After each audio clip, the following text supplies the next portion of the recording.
You're listening to The Man Maker Show. Welcome to Season 1 with your host, Brad Walgamot.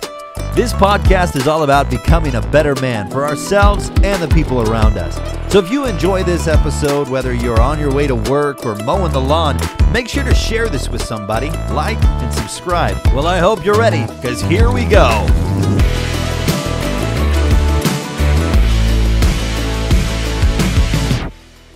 Hello and welcome to the Man Maker Show. Welcome back. Hope you're enjoying these. Welcome to another episode of the Man Maker Show. I'm here to go a little deeper on the subject of mastery. Probably talk about it in a small way every single week, but today I'm going to talk to you about the 4 stages of mastery. The first time I heard this was a number of years ago by a dear friend of mine down in Las Vegas. We were working on some projects together, and he shared this with me, and it really sunk in that oftentimes I might be missing it. Mastery being the goal of anybody that lives in the pursuit of excellence really is kind of a misnomer, because mastery basically means that there's no more room for improvement. And I think that there's always room for improvement. I don't care who I've listened to, from musicians to athletes to professors, they always say we'll never know it all. It's really about understanding that we don't know as much as we think we know, and so to be in the pursuit of it. So the 4 stages of mastery, simply put, are levels of understanding about our position in terms of mastery. The first step being unconscious incompetence. The level of unconscious incompetence basically means you don't know that you don't know. We've all run into people like this, right? They want to spout off about all they know, and the fact is they really don't know. They just hate to ever admit that they don't know. And while I can appreciate people being confident and bold about their knowledge base, there aren't many things more irritating than someone acting like an expert when truly they're not an expert, especially when you know better.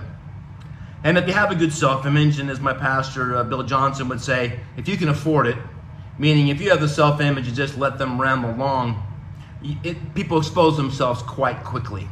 And so I oftentimes allow people to just go with it when I know that they really don't know. But this unconscious incompetence is a very dangerous place to be. It's things that you don't know about yourself. You don't know that you don't know. It's kind of like having a piece of lettuce in your teeth or something worse, right? It's about trying to explain something and I really have no idea, so you just kind of make it up. It's a very dangerous place, and unfortunately, it's a place that you can't really grow from. It's a place where you got to get stuck. You just don't know what you're supposed to learn. I love to play golf, and if I hit a golf shot, I hit it down the middle, I'm like, yeah, nice shot, awesome. But if I hit it left, I go, why'd I hook it? Or if I slice it, why'd I go right? What happened? I ask questions when I fail.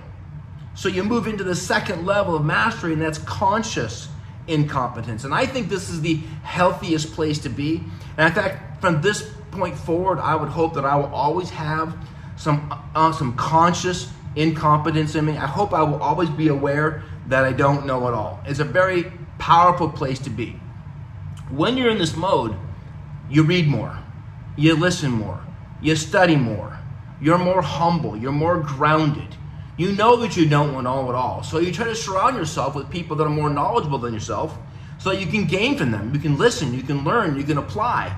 If I'm in this unconscious incompetence and I get around people that are smarter than me or have done more than me, my self-image kicks in. And I get, my low self-image gets kicked in. And I get defensive, or I get withdrawn, or I get shy. And that's never a place to be. But when you're in this conscious incompetence mode of life, what that allows you to do is become hungry in a place where you don't know. When I'm consciously aware that I'm incompetent, instead of withdrawing, I lean in because I see that as an opportunity to learn more, to connect more, to learn things I don't know. And every opportunity we get a chance to do in life, we should take it. Every time we get a chance to meet with someone, talk with someone who knows more about a subject than us, we should take it. Why? Because knowledge is power. And the more I know, the more I can apply in my life. I get around a lot of people in my life, from coaches to my pastor, who know way more than me about many subjects, and I become a student. It doesn't matter if I'm older or more wealthy or whatever. None of that matters at all. What I want to know is, in this particular area, if you've achieved a level of mastery, I want to know what you know. Because if I know what you know, then maybe I can add value to you. Maybe I can add value to others. Or it's just all good for me. The next level is called conscious competence. And conscious competence is kind of what I call the stage. If you've ever learn to drive a stick shift, which unfortunately a lot of people today have not learned how to do it. You should. But if you remember when you were learning it, I don't care if it was on a motorcycle or a car, you were very herky-jerky, you know, releasing the clutch, hitting the gas while maintaining the brake. If you're on a hill, you know, you got to jerk and you over-rev it and slow it. You've all been there, hopefully, if you haven't. Then go figure it out. Go get a motorcycle and pop the clutch a few times and do a wheelie or burn out or just kill it or embarrass yourself. It's fun. But there comes a time when you start getting how to feather the gas and the clutch. And eventually, you can do it on a steep hill and be totally confident. You reach that conscious competence. You're so good at it now that you can be looking in your mirror, you could be working on your radio station or what have you, you could be having a conversation with your friend and still feathering the clutch and shifting. Before that, you're like, oh my gosh, this is way too much to think about. I've tried to learn the guitar several times.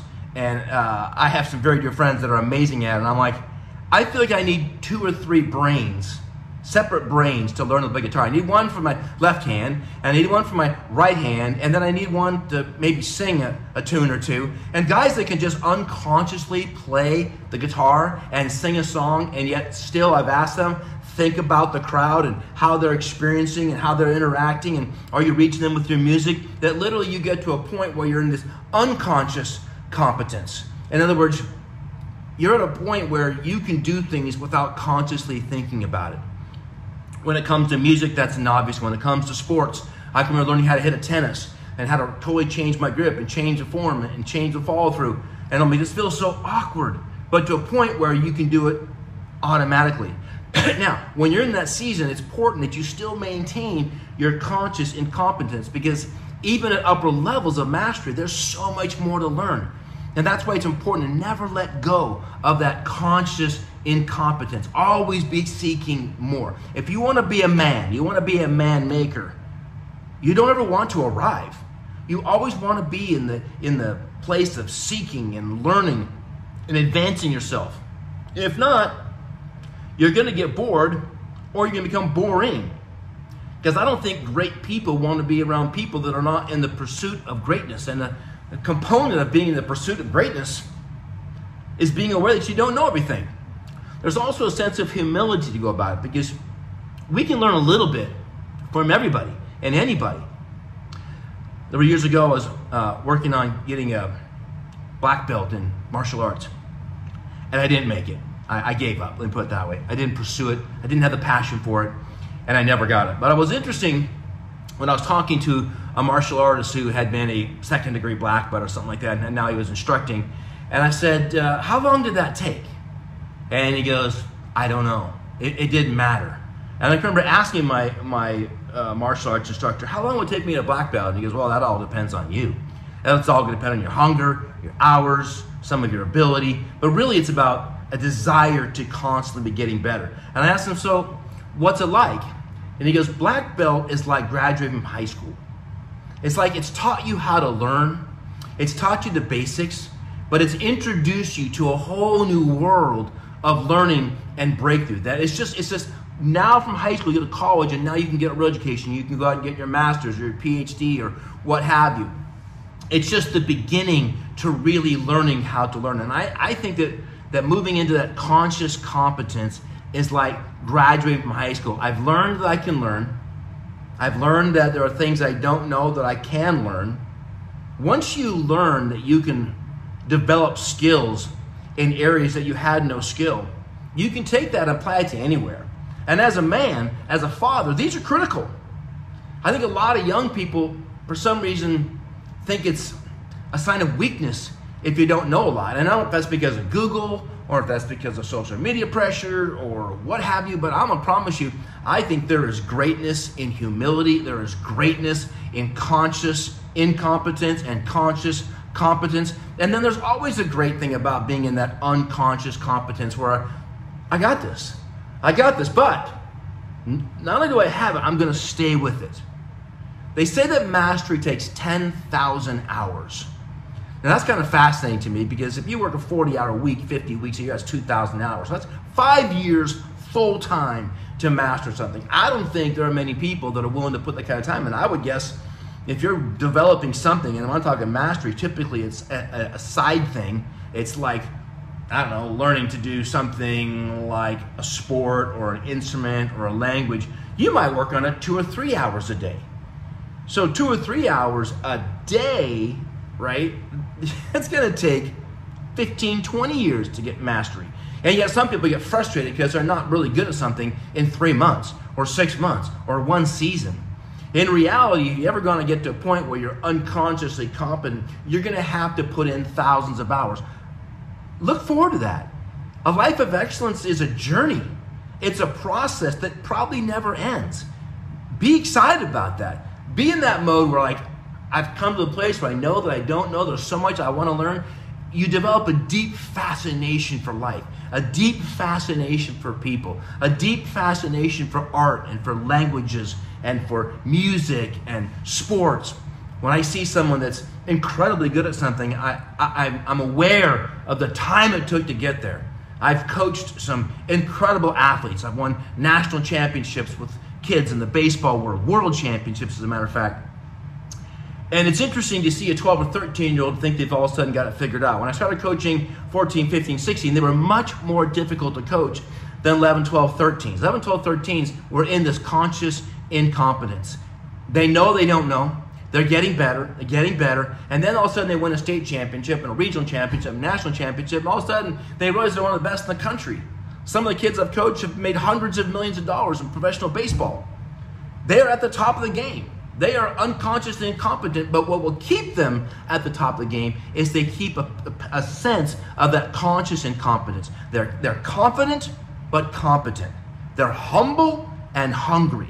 This is a big part of mastery. This is a big part of being a man. A man doesn't mean you know it all. A man doesn't mean you can do it all. A man maker is someone that's in the process of developing mastery and recognizing it might take a lifetime. It's why they say that grandpas are better than fathers. Grandparents have a patience. They've had a chance to have 10,000 hours of mastery raising their own kids, and their kids have kids that are finally, hopefully, a good parent. Not always, of course, but typically grandparents are more patient, more gentle.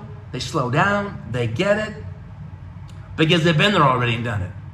And yet they're still in the process of learning and developing. I'll talk later in another episode, but I saw an example of called 4 window panes of life. And a lot of this has to do with mastery. There are things that you know about you and I know about you. That's like color of your skin, color of your eyes, etc. There are things that you know about you that I don't know about you. And these are your secrets. These are your issues. These are your histories. I've only known you so long, so that's part of your life. Then there's things that I know about you that you don't know about you.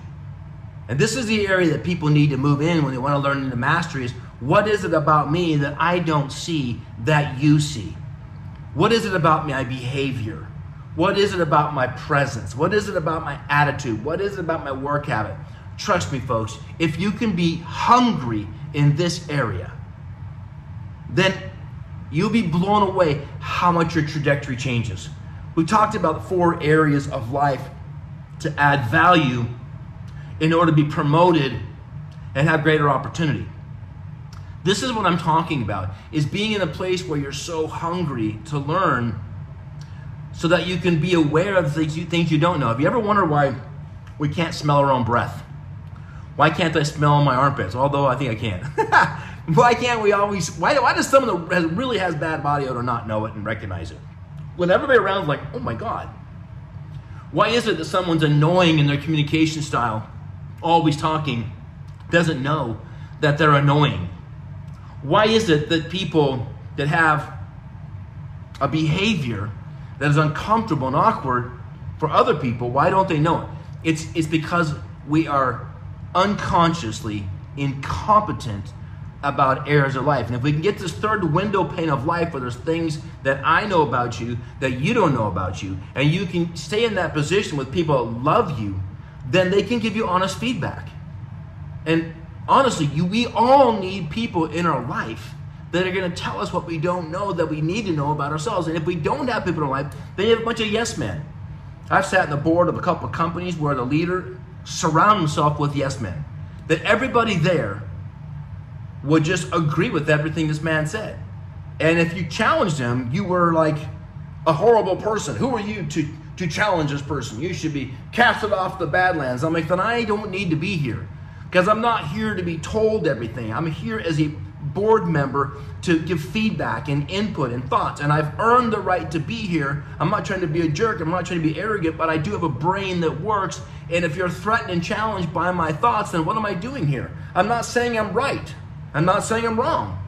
But when we live in this hungry place of adding value and being valuable, you have to be able to receive that. And these people could not receive it. If I've ever been in a mode where I have people around me, I want people that will remind me, hey, Brad, no, that's not accurate. Or, yeah, you're kind of being a jerk about that. Or maybe you need to back off that position.